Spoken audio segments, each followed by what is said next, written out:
you can also plan for it by gathering the tools and the funding that you need in order to do those things and not feel guilty about it. You want to have more time with your husband or more time with your kids. How can you do that? Is it that you want to have a date night? What's preventing you from having the date night now? Is it the funding? Like you don't have the funds for the date night? Is it truly that you're just not planning it? So it's not getting on the calendar and then the time comes and goes. It's easy to shove it. Yeah. Exactly. But if it's something that can turn into a money goal or a time allocation, that's your quantitative goal now. So like when you're at work then that week, your goal is to just get enough extra cash from your business to pay for the date night. That's one of the ways that you can turn the qualitative goal into a quantitative goal is how can you actually achieve that then? Like, what are the steps for it? So small quantitative goals will get you to the big qualitative goals. Welcome to the Know Your Worth show, where we teach you how to think about your money differently so that you can achieve your sexy money goals. I'm Sydney, your money maven and owner of Know Your Worth. And I'm Kristen, Sid's dime piece bestie, team member, and busy mama of twins, here to make sure that those of us without a financial degree can still level up with each episode. Let's get started on reaching your next goal. Welcome to the Know Your Worth podcast. I am one of your hosts, Sydney. And I am your other host, Kristen. New week, new podcast. Thank you for joining us again. How's it going? It's going great. Great. Good. So the new year's off to a pretty decent start. It's already going quickly, though. I know. I couldn't believe we have a week down already, but also it feels like 20 years. Yes, it really does. This past week, I felt like I worked 3 weeks in 1 week. Yeah.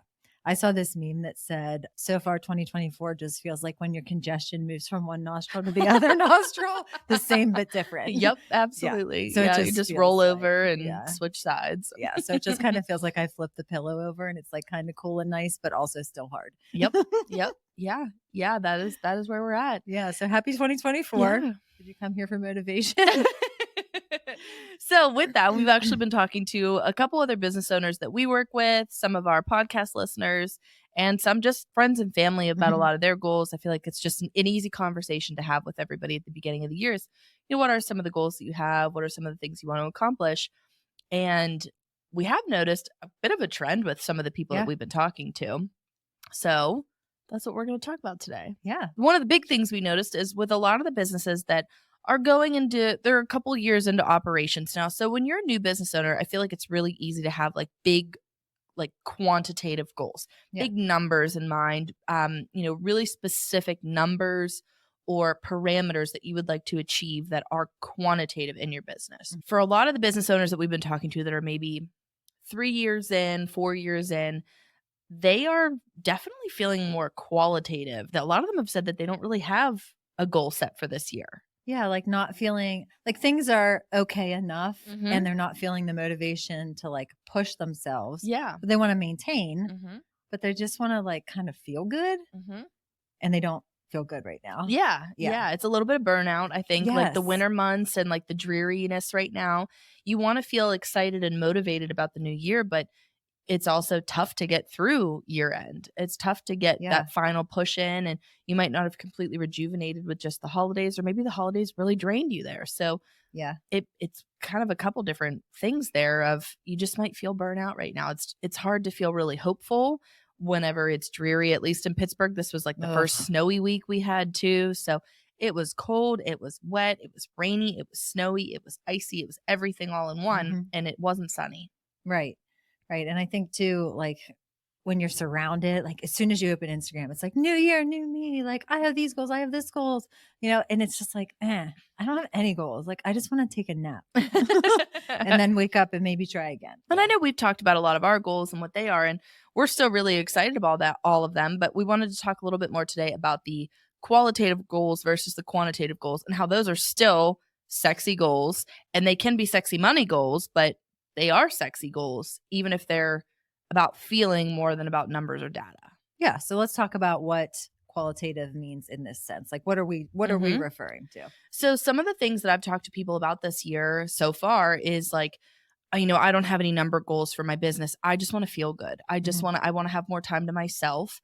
I want to read more. I want to spend more time with my husband. I want to spend more time with my kids.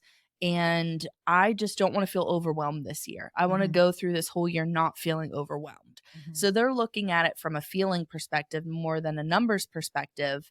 And so that's kind of where they're starting from. It's not like I have this revenue goal in mind, or I have this sales goal in mind, or I have this income number for myself in mind, or I want to get to this level or this title or award, or, reaching that really specific tangible goal. They're looking at more of an intangible thing and a feeling. Absolutely. It's almost like we need permission to allow ourselves to feel good. Like I can tell you, like, Sid, you should take more time to read and you should take more time to do these things. And you would tell me the same. Yeah. But it's so hard to give yourself that permission to like back off the gas a little bit, or to figure out how to actually plan for that too. Like, yeah, it doesn't have to feel like you are, and this is a big thing that I've had to tell myself too, is that rest is productive. If you're somebody that ties your productivity into your worth, rejuvenating yourself, having rest time, self-care is productive. And that's really hard for me sometimes, because I have a hard time sitting still, because I tie a lot of my worth into my productivity. Same. And when I rest, I feel guilty. So I'm like, I should just get up and do something, because I'm just ruining this entire time with guilt anyways. Yep. Yeah. It's tough. How do you factor that in so that you don't feel guilty? I think making it a part of the plan, because if you plan it and it seems like it's a planned thing, it's not like, oh, I've checked off everything off the list, I guess I can sit down now.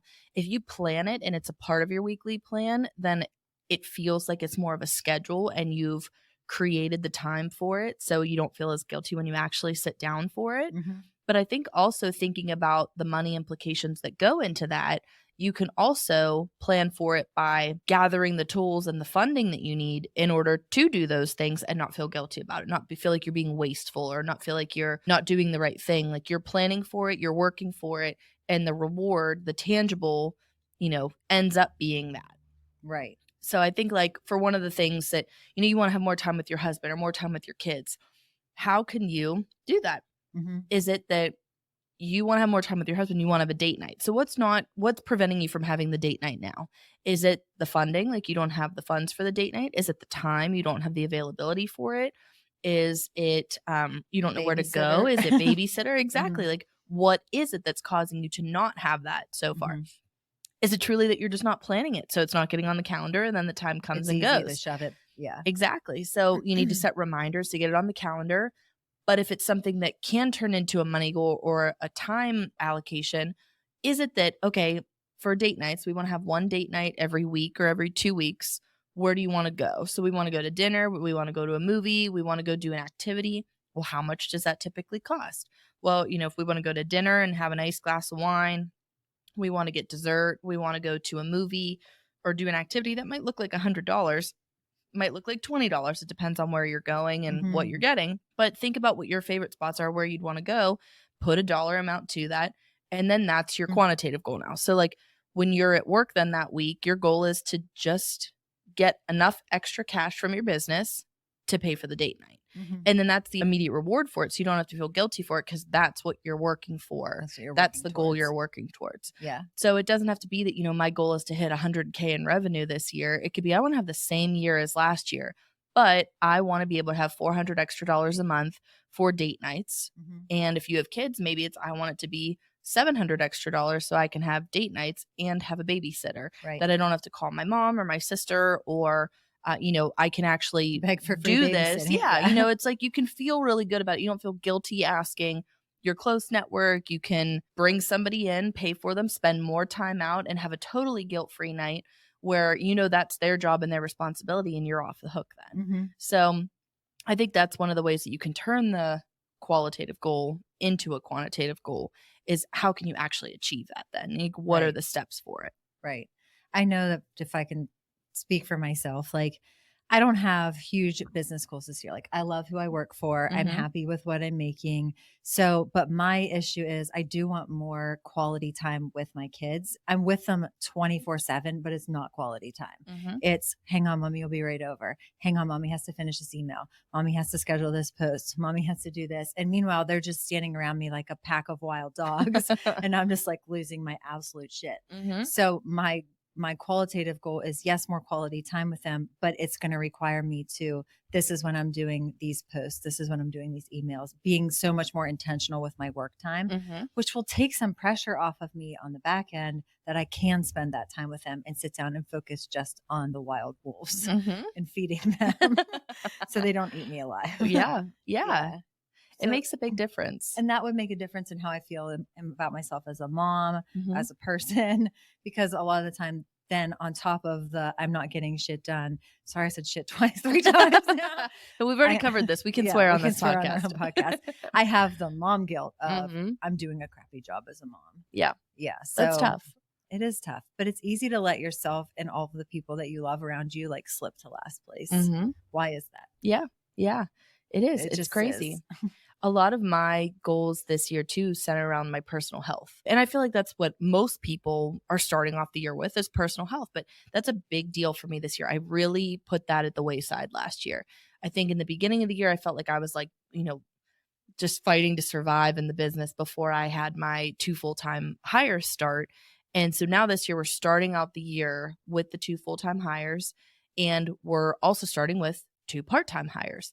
So we have the staff now for it to be covered. So my goal, probably my biggest goal for this year, regardless of whatever revenue goals I have, because I do have those for the business too, but it's to not feel like I did last year. I refuse to feel overwhelmed this year. And I know there will be days for sure and weeks for sure where that will happen, just based on different projects and dumpster fires that come up that are inevitable. You can't control that stuff. But last year, I just felt like I was in such a period at the beginning of the year where I just couldn't pick my head up for a while. I had to keep my head down. I was in this office until 3:00 in the morning a lot of days. And, then we open up the Maverick. So I'm here at the co-working space at 8 a.m. And I was here a lot of days in the spring last year. I slept here a couple times last year. In the beginning of the year, it was like really, I had to keep my head down. You were in survival mode. Yeah, I was in survival mode. Really worried about Yeah, I was in survival mode at the beginning of last year. So this year, that will not happen. Again, it won't happen. Sometimes you have to be motivated by the bad feelings to like push towards prioritizing yourself or your family or your health or all the things that you let slip. Yeah. Because you're like, I just don't ever want to feel like that again. That felt terrible. Yeah. So actually, us talking about this reminded me of one of the best books that I read, which I should go back and reread. It was probably a couple years ago I read it. It's called Unfuck Yourself. And it's a great book. But one of the things he says is you won't change until you are unwilling to continue with what you're currently doing. It's not like, oh, I'm really excited to make this change. No, I'm unwilling to live this way anymore. I'm unwilling to let this happen. I'm not going to sacrifice and this. It's like almost like hitting like rock bottom in a way, but it's not necessarily a bad thing. It's just that you are unwilling to continue on the path that you're on. You keep making excuses and like letting yourself slide. Yeah. So this year I am unwilling to stretch myself as thin as I did last year. I love that. Yeah, I am unwilling to do that. I'm unwilling to watch you do it. Yeah, let's go. Let's go. Sydney's going to keep it together this year. And I am unwilling to be a shitty mom. So yes, we got this. Back. Yeah, we got this. So what I can do for that and to get to that point now is when I set a plan for myself and a goal for myself, I need to stick firm with it because I'm unwilling to go back. So this year, so far, I've really been off to a great start with it. I've been planning our meals out and I'm sticking to it. I'm unwilling to let anyone take me off that path. So, when Alex wants pizza, you can order pizza, but I'm not ordering pizza. You can do that, but I'm not doing it. And typically then he's like, oh, well, then I don't need it either. And it's great. And that's all it takes. But I'm unwilling to go there anymore. And I need to make sure that I'm walking or moving and working out. I really took like a whole year off from working out. And, so a lot of those things of feeling good and making sure that I'm rejuvenated in my business are me taking care of my health and wellness. And that's a big qualitative goal for me, is like feeling really good. And I can measure that in different ways. You can measure it with your weight. You can measure it with what food you're eating. You can measure it with how many days a week you go out to dinner or you stay at home or you cook or you clean. There's a lot of ways that you can actually measure things. So it's figuring out what combination of things equals that I feel really good. Yeah. So is it 5 days a week that you go to the gym? Is it 3 days a week you go to the gym? Make a bullet journal and start checking it off here and there. Do a habit tracker. And you'll figure out the perfect combination once you start to put them together of like what the qualitative goal is. How can you get to that with quantitative goals? And I think there's a trickle down effect into your business and into all of the other things that you do when you're feeling good in your person and who you are as a wife and a mom and a friend and to yourself. Mm-hmm. That's going to filter its way into your business and your productivity, and your inspiration is going to come back and your motivation is going to come back. Mm-hmm. It's just like sometimes you have to start like so small. Yeah, absolutely. And I think it's about being adaptable to those goals. Mm-hmm. And I always go like balls to the wall with everything. Like everything has to be like the biggest goal that ever happened. So like applying it to what I said about my kids, like I'm like, oh, I have to be like present with them for like an hour. Do you know that my kids would be happy with 15 minutes of my undivided attention every hour? Mm-hmm. So if I sat down with them for 15 minutes and filled my cup and filled their cups, I could probably have 45 minutes where they would back up a second and like go play, and I would feel good and they would feel good. Mm-hmm. But I think of everything as like so big. And as soon as I think of it as too big, I'm like, I can't do it. Yeah. ADHD. Oh God. Thank God. I just got medicated, guys. So watch out. Yeah. Life-changing. Yep. It is life-changing. So much better. It makes a big difference. I mean, and that's another thing too. Figure out your own health stuff. Is there anything that you should be researching and finding out, and kind of giving yourself grace with that too, that there could be reasons why you haven't been on track with things, or, digging a little, facing that fear, facing that thing that's going to get you to the next level in order to figure out what the quantitative goals are. Yeah. But there could be a lot of roadblocks along the way. And that's one of the things I'm really trying to be honest with myself about, is like, am I ignoring this? Mm-hmm. And what does that have to be? I was going to say, like, if you don't feel inspired for the quantitative goals, then maybe it is time to like backtrack and look at the things that we're talking about, is the point that we're trying to make. Yeah, like, exactly. Like, where is my inspiration? Where is my motivation? Something in here isn't lining up. Yep. You're misaligned, unaligned. Yeah. Not aligned. Yeah. Misaligned. Absolutely. Yeah. Absolutely. So I think that finding the feeling of what you want, figuring out how you want to feel this year. What are some like fun things that you want to do? Do you want to travel? Do you want to take more days off? Do you want to have your whole house just be cleaned and organized? And then figure out what are the inputs to get that done. So write them all down. What would make you feel good?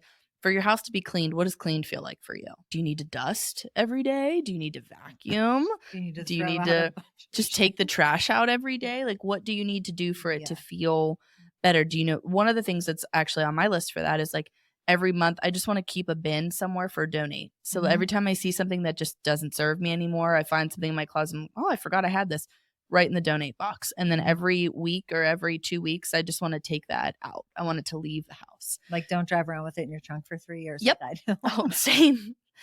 Mine, I have a box in my attic of stuff to donate for like 2 years now. Yeah. Like, because I was like, oh, I'll take that. And then people were coming over. I'm like, oh, let's just like put it aside. And we just found it this week. And it was like, oh, wow. Maybe should we look back through it? Do we need any of it? And I was like, Sydney, you forgot that it was even in existence. You don't miss anything. Don't open it. Just don't even look at it. Don't even look at it. Always forward, never back. Exactly. So I know that's one of the things I can do, and I can list out what will make me feel good about it and keep it in a visual, and it's a little checklist for you then too. But that's turning it into a quantitative goal, because if you can check mark these things and you can do these number of tasks, then you'll get the overall quality feeling and like what you're trying to achieve. That allows you to like move forward with the things that matter in your business. Sometimes it just gets too cluttered up here and in your personal spaces and in your relationships, and you just have to like do some housekeeping to get to what matters in your business. But all that to say, like, if you can't find a goal right now and you just can't find the motivation, it's okay to take a minute and like look inward. And look at what maybe you're not feeling fulfilled by. Because you can love your business and you can love the people you work for and work with. But if this is out of whack, it doesn't matter how much you love it. No. Sometimes love isn't enough. It's finding the motivation, finding what's going to get you through. And sometimes that's just taking a deep breath, laying down for a little bit, stretch it out, get a chirp wheel so that you can crack your back during the day. Just little things. It is. It's the little things. And if you check off enough little things, the big things start to come together. Yeah. And stop putting yourself last from two people that entirely put themselves last. Yes. Absolutely. So this episode was a lot about feeling. It's a lot about just thinking about yourself and thinking about what you want and how you can get there with the small goals, the small quantitative goals will get you to the big qualitative goals. So think about how you're feeling and think about how many things you need to put together to get to where you want to get to. Can you make more money? Can you spend more time? Can you hire someone to give yourself more time? How can you facilitate this need? And to that same point, Sid, like just because you're a business owner who runs a business, yes, you run your business, but you're also a human. Exactly. And so if you can't find your inspiration, go inward and see what's going on. Yeah, absolutely. Yeah. And we were talking about this earlier. You said this too, like you have your business, and just because you have your business doesn't mean that you are your business. There are absolutely certain periods of time where it is, and it'll feel like your identity, and it needs to be, and that's fine. But ultimately, when you are looking at it, you are a separate entity from your business, and you should take care of yourself just like you're taking care of your business. Right. Sometimes it's hard to do and sometimes you can't, but it's important to evaluate and always be looking at, are you getting lost in it? And how can you feel better, and what will make you feel better? And in turn, that will make your business feel better. Yeah. Good points. Yeah. So keep it great at feeling. Yeah. We try to be. We try to be. But it's important to do. And so thanks for listening to us share some of our feelings and thoughts on this episode. We're working and digging deep in our own efforts here. Yep. And in our own businesses, and trying to figure out what all of our goals are and what's just going to make us feel excited about moving forward and growth. You always have us. Yeah, exactly. All right. See you guys next time. Have a great day.